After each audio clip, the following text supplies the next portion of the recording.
నిన్నటి రోజున వినుకొండలో అత్యంత పాశవికంగా రోడ్డుపైకి వచ్చి నరుక్కోవడం చూసాము. సో ప్రాథమిక విచారణలో అది వ్యక్తిగత కారణాల దృష్ట్యా జరిగిందని చెప్పడం జరిగింది.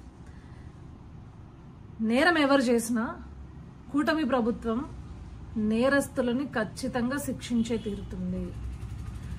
కానీ దీనికి రాజకీయ రంగు పులుముతో రాష్ట్రంలో ఏదో జరిగిపోతుంది అంటూ జగన్ రెడ్డి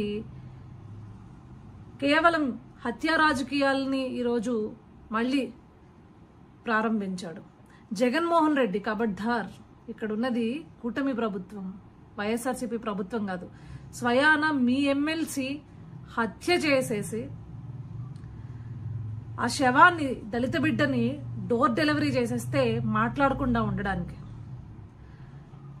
ఇది ఏ పార్టీ వాళ్ళు చేసినా, ఈరోజు మీరు పార్టీల రంగులు, రాజకీయ రంగులు పులుముతున్నారు కాబట్టి మీరంటున్న వ్యక్తి ఏ పార్టీకి సంబంధించిన, ఎందుకంటే మనం చూసాం ఆ వ్యక్తి మీ పార్టీకి సంబంధించిన, వినుకొండకు సంబంధించిన నాయకుడితోటి అత్యంత సన్నిహితంగా ఫోటోలు దిగడం మనం చూసాము.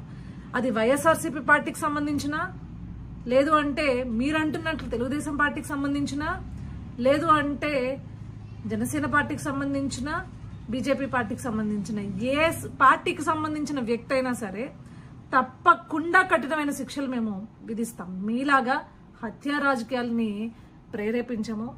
రాష్ట్రంలో శాంతి భద్రతలను కాపాడే విధంగా కూటమి ప్రభుత్వం ఈరోజు ముందడుగేస్తుంది.